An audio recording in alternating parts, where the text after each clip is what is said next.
जी, अस्सलाम वालेकुम। मैं हूँ आपका दोस्त मिर्ज़ा शोएब, मिर्ज़ा जट के नाम से आप तो वाक़िफ़ होगे। ਤੇ ਮੇਰੇ ਦੋਸਤੋ ਔਰ ਭਾਈਓ ਮੈਂ ਅੱਜ ਤੁਹਾਡੇ ਨਾਲ ਕੁਝ ਐਸੀਆਂ ਗੱਲਾਂ ਸ਼ੇਅਰ ਕਰਨਾ ਚਾਹੁੰਦਾ ਤੇ ਜਿਸ ਵਿੱਚ ਸਾਨੂੰ ਪੂਰਾ ਪਾਕਿਸਤਾਨ ਇੱਕ ਹੀ ਮੁਸ਼ਕਲਾਤ 'ਚ ਘਿਰਿਆ ਹੋਇਆ ਹੈ, ਉਹ ਹੈ ਕਰੋਨਾ ਵਾਇਰਸ। ਤੇ ਮੇਰੇ ਭਾਈਓ ਕਿ ਮੈਂ ਤੁਹਾਡੇ ਕੁਝ ਚੰਦ ਐਸੇ ਤੁਹਾਡੇ ਨਾਲ ਮੌਜੂ ਸ਼ੇਅਰ ਕਰਨਾ ਚਾਹੁੰਦਾ ਕਿ ਕਰੋਨਾ ਵਾਇਰਸ ਪਾਕਿਸਤਾਨ 'ਚ ਅੱਜ ਪੂਰੇ ਮੁਲਕ 'ਚ ਇਹਨੂੰ ਆਪਣੀ ਲਪੇਟ 'ਚ ਲਿਆਇਆ ਹੋਇਆ ਹੈ ਤੇ ਸਾਰੇ ਮੁਲਕ ਜਾਮ ਆ, ਸਾਰੇ ਮੁਲਕ ਟ੍ਰੇਨਾਂ ਆਮਦ-ਓ-ਰਫ਼ਤ, ਆਮਨ-ਜਾਮਨ ਸਭ ਕੁਝ ਰੁਕਿਆ ਹੈ, ਕਾਰੋਬਾਰ, ਮੁਆਸ਼ੀਆਤ ਸਭ ਕੁਝ ਠੱਪ ਹੋ ਗਿਆ ਹੈ। ਤੇ ਮੇਰੇ ਭਾਈਓ ਕਿ ਅੱਜ ਅਮਰੀਕਾ ਨੂੰ, ਅੱਜ ਬਾਹਰ ਦੇ ਮੁਲਕਾਂ, ਯੂਰਪੀ ਯੂਨੀਅਨ ਨੂੰ ਅਹਿਸਾਸ ਹੁੰਦਾ ਪਿਆ ਕਿ ਆਪਣੇ ਘਰਾਂ ਵਿੱਚ ਬੈਠੇ ਹੋਇਆ ਤੇ ਪਤਾ ਚੱਲਦਾ ਹੈ ਕਿ ਕੀ ਹੋਇਆ, ਕਿਵੇਂ ਇੱਕ ਘਰ ਤੋਂ ਦੂਜਾ ਘਰ ਠੱਪ ਹੋ ਕੇ ਬਹਿ ਜਾਂਦੇ, ਕਿਵੇਂ ਮੁਲਕ ਜਾਮ ਹੋ ਜਾਂਦੇ ਆ। ਤੇ ਦੱਸੋ ਇਹ ਗੱਲ ਦੱਸਣੀ 3 ਮਹੀਨੇ ਹੋ ਗਿਆ ਸਾਡਾ ਕਸ਼ਮੀਰ, ਮਕਬੂਜ਼ਾ ਕਸ਼ਮੀਰ 3 ਮਹੀਨਿਆਂ ਤੋਂ ਠੱਪ ਹੋ ਕੇ ਉਹਨਾਂ ਦਾ ਕਰਫਿਊ ਲੱਗਿਆ ਹੈ ਤੇ ਅੱਜ ਪੂਰੀ ਦੁਨੀਆ ਦੇ ਮੁਲਕ ਠੱਪ ਹੋਏ ਪਏ ਤੇ ਉਹਨਾਂ ਅਹਿਸਾਸ ਹੋ ਗਿਆ ਕਿ ਕਿੱਥੇ ਮੁਆਸ਼ੀਅਤ ਗਿਰ ਜਾਂਦੀ ਹੈ। ਤੇ ਸੋਚੋ ਕਿ 3 ਮਹੀਨੇ ਹੋ ਗਏ ਨੇ ਕਸ਼ਮੀਰ ਦੇ ਲੋਕ ਜਿਹੜੇ ਅੰਦਰ ਆਪਣੇ ਘਰਾਂ 'ਚ ਮਹਿਸੂਰ ਹੋ ਬੈਠੇ, ਕਰਫਿਊ ਲੱਗਿਆ ਹੈ ਤੇ ਇਹਦੇ ਬਾਰੇ ਅੱਜ ਕੁਝ ਅਹਿਸਾਸ ਹੁੰਦਾ ਪਿਆ ਉਹਨਾਂ ਨੂੰ ਕਿ ਜਦੋਂ ਪੂਰੀ ਦੁਨੀਆ ਬਲੌਕ ਹੋ ਜਾਂਦੀ ਹੈ, ਪੂਰੀ ਦੁਨੀਆ ਆਪਣੀ ਇਹ ਜਿਹੜੇ ਚੀਜ਼ਾਂ ਇੱਕ ਦੂਜੇ ਘਰ ਨਹੀਂ ਪਹੁੰਚਾ ਸਕਦੇ, ਰਾਸ਼ਨ ਨਹੀਂ ਪਹੁੰਚਾ ਸਕਦੇ। ਕਿ ਅੱਜ ਡੋਨਲਡ ਟਰੰਪ ਐਲਾਨ ਕਰ ਰਿਹਾ ਕਿ ਮੈਂ 1 ਟ੍ਰਿਲੀਅਨ ਲੋਕਾਂ ਨੂੰ ਜਹਾਜ਼ਾਂ ਦੇ ਉੱਪਰ ਸੱਟਾਂ ਦਾ ਤੇ ਪੈਸੇ ਦੇਵਾਂ, ਡਾਲਰ ਦੇਵਾਂ ਦਾ।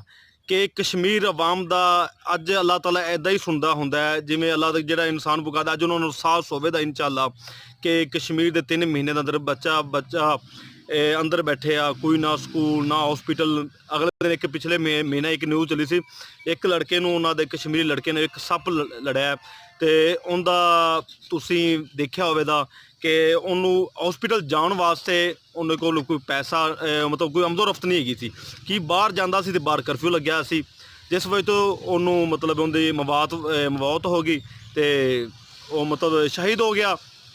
ਇਸੇ ਤਰ੍ਹਾਂ ਹੀ ਕਿ ਅੱਜ ਪੂਰਾ ਇੰਡੀਆ ਵਿੱਚ ਵੀ, ਪੂਰੀ ਦੁਨੀਆ ਵਿੱਚ ਵੀ, ਪੂਰੇ ਵਰਲਡ ਦੇ ਲੋਕ ਉਹਦੇ ਤੋਂ ਇਹ ਕਰੋਨਾ ਵਾਇਰਸ ਦੀ ਵਜ੍ਹਾ ਤੋਂ ਪਰੇਸ਼ਾਨ ਨੇ। ਤੇ ਅੱਲਾ ਦਾ ਇੱਕ ਮੌਜਜ਼ਾ ਹੁੰਦਾ ਹੈ, ਇਹ ਚੀਜ਼ਾਂ ਹੁੰਦੀਆਂ ਨੇ। ਦੇਖੋ ਕਿ ਅੱਲਾਹ ਤਾਲਾ ਨੇ ਪੂਰੀ ਦੁਨੀਆ ਨੇ ਆਫਤ ਤੋਂ ਆਸ਼ਨਾ ਕਰਾਇਆ ਹੈ ਕਿ ਦੱਸੋ ਕਿ ਕਿਸੇ ਘਰ ਨੂੰ, ਕਿਸੇ ਲੋਕਾਂ ਨੂੰ, ਕਿਸੇ ਸ਼ਹਿਰ ਨੂੰ ਬਲੌਕ ਕਰਨ ਦਾ ਕੀ ਹਾਲ ਹੁੰਦਾ ਹੈ। ਤੇ ਇੱਥੋਂ ਤੁਸੀਂ ਅੰਦਾਜ਼ਾ ਲਗਾ ਸਕਦੇ ਹੋ ਕਿ ਸਾਡੇ ਇੱਕ ਮਕਬੂਜ਼ਾ ਕਸ਼ਮੀਰ ਦੇ ਛੋਟੀ ਮਾਵਾਂ, ਛੋਟੀ ਬੱਚੀਆਂ, ਬੇਟੇ ਉਹਨਾਂ ਦੇ ਘਰ ਹੀ ਬੈਠੇ ਆ, ਕੋਈ ਰਾਸ਼ਨ ਨਹੀਂ, ਕੋਈ ਆਪਣਾ ਕਾਰੋਬਾਰ ਨਹੀਂ ਕਰ ਸਕਦੇ, ਜਿਸ ਵਜ੍ਹਾ ਤੋਂ ਲੋਕ ਬਹੁਤ ਜ਼ਿਆਦਾ ਪਰੇਸ਼ਾਨ ਆ।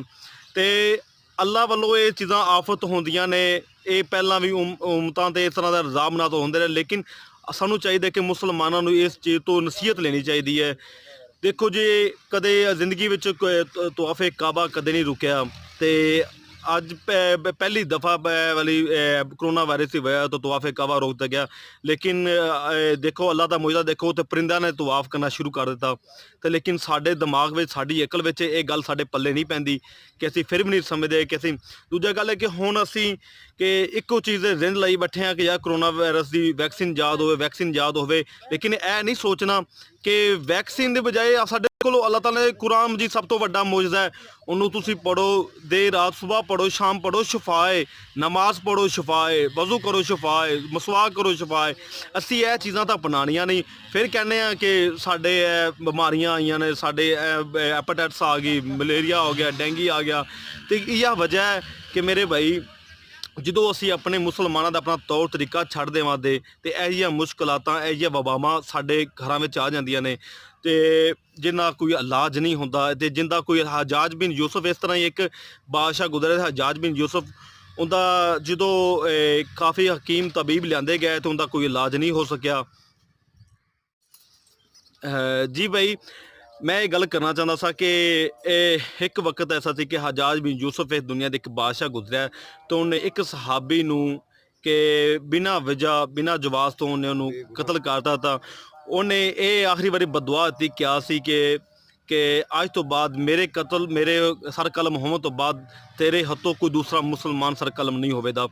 ਉਸੇ ਦਿਨ ਹੀ ਅਗਲੇ ਦਿਨ ਉਹਨੂੰ ख्वाब ਵਿੱਚ ਮਤਲਬ ਉਸ ਕਿ ਇਹ ਬਿਮਾਰੀ ਦੀ ਅਲਾਮਤ, ਬਿਮਾਰੀ ਇਸ ਤਰ੍ਹਾਂ ਦੀ ਲੱਗੀ ਕਿ ਦੁਨੀਆ ਦੇ ਹਰ ਹਕੀਮ ਤਬੀਬ ਉਹਦੇ ਕੋਲ ਲਿਆਂਦੇ ਗਏ, ਉਹਦੇ ਜਿਸਮ 'ਚ ਠੰਡ ਖਤਮ ਹੀ ਨਹੀਂ ਹੁੰਦੀ ਸੀ ਤੇ ਐਨੀ ਕੋਈ ਉਹਨੂੰ ਇਹਨੇ ਥੱਲੇ ਹੀਟਰ ਬਾਲੇ ਜਾਂਦੇ ਆ, ਦੂਸਰੇ 'ਚ ਅੱਗ ਬਾਲੀ ਜਾਂਦੀ ਆ ਤੇ ਲੇਕਿਨ ਉਹਦੇ ਅੰਦਰ ਜਿਹੜੀ ਵੀ ਹੈਗੀ ਸੀ ਠੰਡ ਵਗੈਰਾ ਜਿਸਮ ਤੋਂ ਖਤਮ ਨਹੀਂ ਹੁੰਦਾ, ਚਮੜੀ ਸੜ ਜਾਂਦੀ ਸੀ, ਠੰਡ ਨਹੀਂ ਖਤਮ ਹੁੰਦੀ ਸੀ।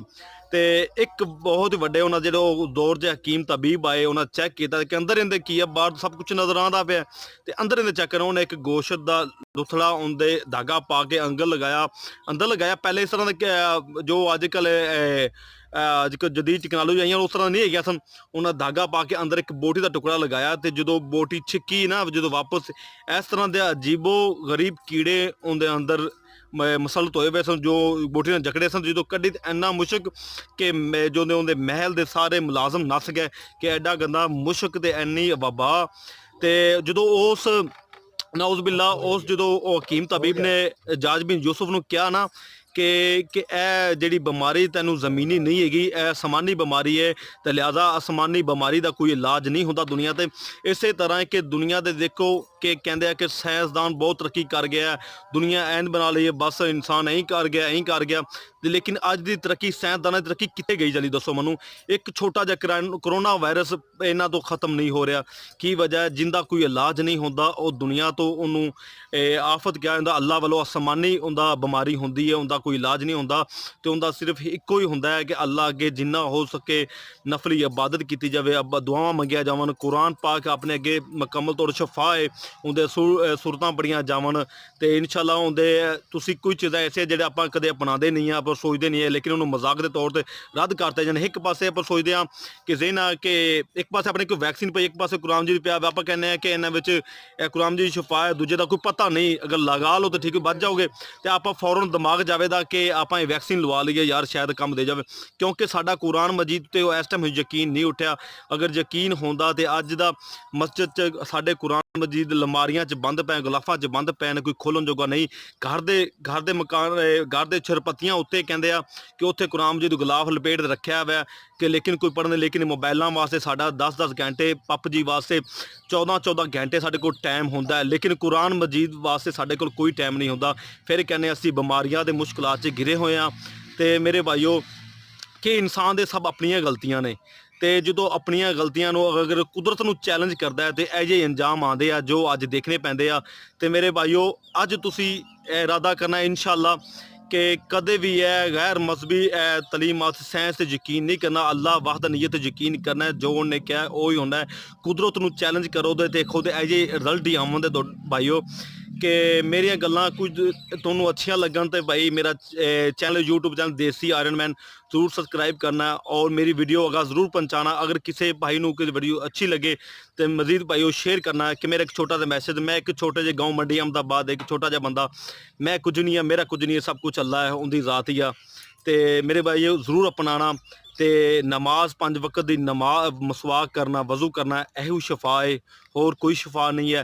ਕਰੋਨਾ ਵਾਇਰਸ ਤੋਂ ਕਹਿੰਦੇ ਆ ਕਿ ਇੰਜ ਹੁੰਦਾ, ਕੋਈ ਮਸਲਾ, ਕੋਈ ਡਰਨ ਦੀ ਜ਼ਰੂਰਤ ਨਹੀਂ। ਹਾਂ, ਹੁਕੂਮਤੀ ਕਵਾਨੀਨ 'ਤੇ ਅਮਲ ਕਰਨਾ ਸਾਡੇ 'ਤੇ ਫਰਜ਼ ਹੈ, ਜ਼ਰੂਰੀ ਹੈ ਜਨਾਬ। ਇਸੇ ਤਰ੍ਹਾਂ ਮੈਂ ਅੱਜ ਇਜਾਜ਼ਤ ਚਾਹੁੰਦਾ, ਇਨਸ਼ਾਅੱਲਾ ਫਿਰ ਇੱਕ ਮਿਲਾਂਗੇ ਇੱਕ ਨਏ ਮੁਲਾਕਾਤ ਨਾਲ, ਇੱਕ नए दौर नाल। इंशाअल्लाह कल मुलाकात हो किसी। खुदा हाफिज़, अल्लाह हाफिज़, अपना ख्याल रखना।